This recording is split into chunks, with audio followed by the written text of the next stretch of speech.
प्राकृतिक को माँ का दर्जा दिया गया है, लेकिन कहते हैं ना कि जब प्राकृतिक कहर बनकर टूटती है तो जीवन का नामो निशान तक मिट जाता है। इन दिनों देश बाढ़ और बारिश और भूस्खलन की चपेट में है। पंजाब से लेकर जम्मू कश्मीर तक, गुजरात, महाराष्ट्र से लेकर राजस्थान और उत्तर प्रदेश से लेकर मध्य प्रदेश, हरियाणा और हिमाचल तक सिर्फ एक ही तस्वीर सामने आ रही है, वह है बाढ़, बारिश और भूस्खलन और बर्बादी की। बाढ़ बारिश के चलते उत्तरकाशी से लेकर बनारस तक, गुरुग्राम से लेकर नोएडा और दिल्ली सैलाब का सितम देखने को मिल रहा है। कुल मिलाकर पहाड़ों से लेकर राज्यों तक कुदरत ने तबाही मचा रखी है। नमस्कार, मैं हूं प्रदीप शर्मा और आप देख रहे हैं इन 24 न्यूज। इन 24 न्यूज की खास पेशकश कुदरत की तबाही। जी हां, इन दिनों देश के आधे राज्यों में कुदरत ने तबाही मचा रखी है, जिसके आगे सिस्टम से लेकर सरकारें और आम आदमी तक हर कोई बेबस नजर आ रहा है। मानो प्रकृति ने अपना रूप क्या बदला, प्रशासनिक व्यवस्था भी बाढ़ के पानी में बह गई और सामने वो तस्वीरें देखकर कलेजा कांप जाए। आज हर तरफ बाढ़, बारिश, फसलों की बर्बादी, ढहते घर, बहती सड़कें, नदियों का रौद्र रूप, लोगों का दर्द, टीस, चीखे और दिल को दहला देने वाला मंजर है। बात यदि पंजाब की करें तो सूबे के सभी 23 जिले बाढ़ की चपेट में हैं। सतलज, ब्यास और रावी नदियां उफान पर होने के कारण भाखड़ा, पोंग और रणजीत सागर बांधों से पानी छोड़े जाने से की वजह से लगभग 2000 गांव पानी में डूबे हैं।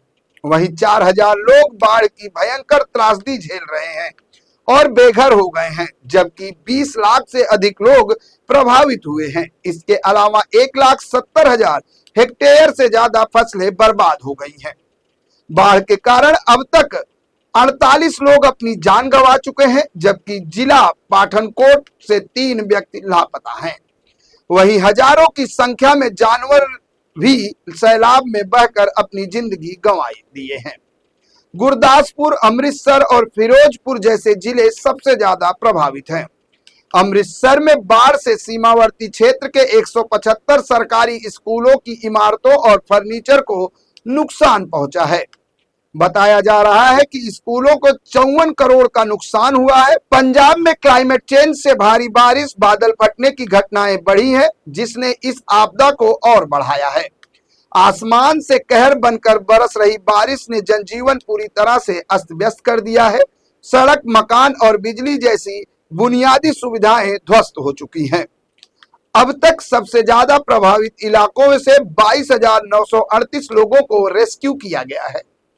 राज्य सरकार ने 219 राहत शिविर स्थापित किए हैं, जिनमें 5,400 से ज्यादा लोगों ने शरण दी गई है। प्रभावित इलाकों में राष्ट्रीय एनडीआरएफ, बीएसएफ, सेना, पंजाब पुलिस और जिला प्रशासन लगातार रेस्क्यू ऑपरेशन में जुटा हुआ है। कुल मिलाकर पंजाब मौजूदा समय में कई दशकों से आई सबसे भीषण आपदा का सामना कर रहा है, लेकिन इस भीषण त्रासदी में पंजाब ने जो हौसला दिखाया है वो काबिले तारीफ है।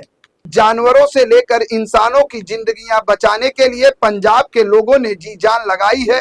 वो बताता है कि इंसानियत से बड़ा कोई धर्म और मानवता से बड़ी कोई सेवा नहीं होती है। पंजाब की मदद के लिए आम आदमी से लेकर बड़े बड़े सितारे आगे आए हैं। अभिनेता सोनू सूद ने तो हर स्तर पर पंजाब की मदद की कोशिश की है। वो लगातार लोगों से मदद की अपील कर रहे हैं। सोशल मीडिया पर जो तस्वीरें सामने आई हैं वो बताती हैं कि पंजाब सदी की सबसे बड़ी त्रासदी झेल रहा है, लेकिन कुछ ऐसे भी देखने को मिल रहा है जो दिल को राहत भी देता है। दरअसल कहीं इंसान जानवरों की तो कहीं जानवर इंसानों की जिंदगी बचाते नजर आए हैं। लेकिन आज जो सबसे बड़ा सवाल है कि आखिर पंजाब में आई इस त्रासदी के लिए सिर्फ प्राकृतिक जिम्मेदार है, तो इसका जवाब है नहीं। दरअसल ये सिर्फ प्राकृतिक आपदा नहीं बल्कि मानवीय गलतियां और सिस्टम की नाकामी भी है, जिसका खामियाजा पंजाब भुगत रहा है। सरकारी सिस्टम में बैठे लोग भी इसके उतने ही जिम्मेदार हैं। दरअसल हर साल पंजाब बाढ़ की मार झेलता है। हालांकि बाढ़ से निपटने के लिए हर साल फरवरी महीने में सरकार बैठक कर बाढ़ से निपटने के इंतजाम की बात कहती है, लेकिन सिस्टम में बैठे अधिकारियों की लापरवाही से न तो इंतजाम हो पाता है और न ही इससे निपटने के लिए कोई ठोस कदम उठाया जाता है, जिसके चलते हर साल तबाही देखने को मिलती है। भले ही आज बाढ़ प्रभावित पंजाब में राज्य सरकार के मंत्रियों से लेकर भारत के कृषि मंत्रियों ने बाढ़ और बारिश के कीचड़ में किसानों के हमदर्दी देने के लिए भटक रहे हैं, लेकिन यदि उन्हें समय रहते सिस्टम के दरवाजे पर दस्तक दी होती तो शायद आज पंजाब के किसानों का न तो दिल रोता रहा होता और न ही शिवराज सिंह चौहान को कीचड़ में भटकना पड़ता। आज जैसे शिवराज सिंह चौहान किसानों के खेतों में कमर तक पानी में घुसकर नुकसान का आकलन कर रहे हैं, वैसे ही समय रहते सिस्टम में बैठे अधिकारियों के दफ्तर में अंदर जाकर तैयारियों की जमीनी हकीकत को समझा होता तो शायद पंजाब ऐसी भयावह तस्वीर से और ऐसी त्रासदी से ग्रस्त नहीं होता। बहरहाल पंजाब अकेला राज्य नहीं है, कुदरत की तबाही झेल रहा है। जम्मू कश्मीर में भी और हिमाचल से लेकर उत्तराखंड में भी हालात बद से बदतर हैं। पहाड़ी राज्यों में लगातार हो रही बारिश और बादल फटने की घटनाओं से उत्तरकाशी से लेकर हिमाचल के कई इलाकों और जम्मू कश्मीर के किश्तवाड़गढ़ से कठुआ तक बादल फटने से आए सैलाब में गांव के गांव बह गए और सैकड़ों लोगों ने अपनी जिंदगियां गंवाई है। पहाड़ों में बह रहे सैलाब की वजह से कहीं सड़कें ध्वस्त हुई हैं तो कहीं मकान ढह गए हैं तो कहीं पूरा गांव का गांव ही सैलाब में समा गया है। यही हाल राजधानी दिल्ली का और उत्तर प्रदेश का है। दरअसल इन दिनों यमुना नदी उफान पर है, जिसके चलते राजधानी दिल्ली के कई इलाके पानी में डूब गए हैं तो यूपी के आगरा में भी स्थित ताज महल तक पानी भर गया है। नदी के किनारे बसे कई कस्बे, कॉलोनियां और गांव जलमग्न हो गए हैं। आगरा और मथुरा समेत यूपी के कई शहरों में यमुना की लहरें डरा रही हैं। कहीं कहीं तो 3 से 5 फीट तक पानी जमा है।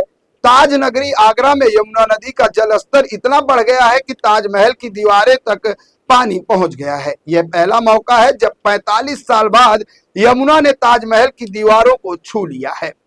कृष्ण की नगरी मथुरा में भी यमुना का पानी बाजारों में घुसने लगा है। गलियों में इतना पानी है कि नाव चलाने की नौबत आ गई है। मथुरा में यमुना का जलस्तर लगातार बढ़ रहा है। जल भराव के चलते कई गांवों में हालात बेकाबू हो गए हैं।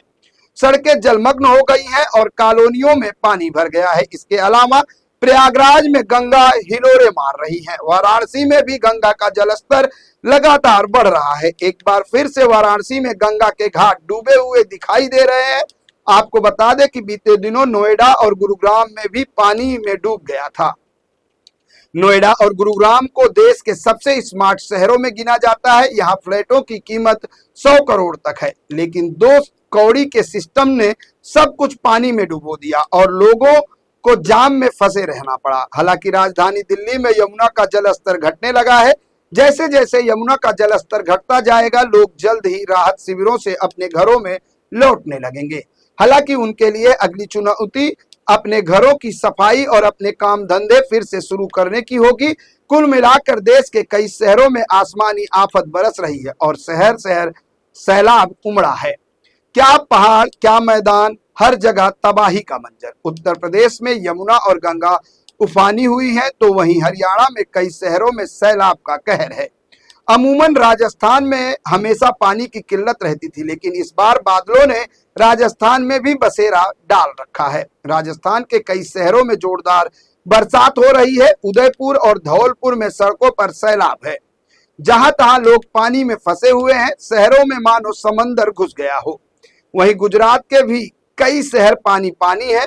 बानसकांठा और वलसाड़ जैसे शहर में पानी घुस गया है। इतनी बरसात हुई है कि शहरों में बाढ़ के हालात हैं। रास्ते तालाब में तब्दील हो गए हैं और मैदान मानो झील बन गए हैं। वहीं ओडिशा, मध्य प्रदेश, मेघालय और तमिलनाडु में भी आज भारी बारिश का अलर्ट है। आपको बता दें कि भारत पिछले 10 सालों में बाढ़ का सबसे बड़ा केंद्र बन गया है। 2014 से 2024 के बीच देश के 3 लाख वर्ग किलोमीटर से ज्यादा क्षेत्र यानी देश की कुल जमीन का 10% हिस्सा किसी न किसी तरह की बाढ़ से प्रभावित हुआ है। खासकर पंजाब, हिमाचल प्रदेश और उत्तराखंड जैसे राज्यों में मानसून की भारी बारिश ने तबाही मचाई है। नदियों का उफान, कमजोर बांध और जल निकासी की रुकावट ने बाढ़ को और भी भयानक बना दिया है। इन बाढ़ों के पीछे प्राकृतिक और मानवीय कारण है। भारी बारिश के साथ साथ नदियों के किनारों पर बस्तियां और खेती, कमजोर बांध और नहरों में गाद जमा होना बड़ा कारण रहा है। वहीं शहरी क्षेत्रों में पुरानी ड्रेनेज सिस्टम भी बाढ़ का कारण बनी है। भविष्य में बाढ़ से बचने के लिए मजबूत बांध, नदियों की सफाई, अतिक्रमण रोकना और बेहतर चेतावनी सिस्टम जरूरी है। फिलहाल इस पेशकश में इतना ही। बाकी की ताजा तरीन खबरों के लिए बने रहे इन 24 न्यूज के साथ। मुझे दीजिए इजाजत। नमस्कार।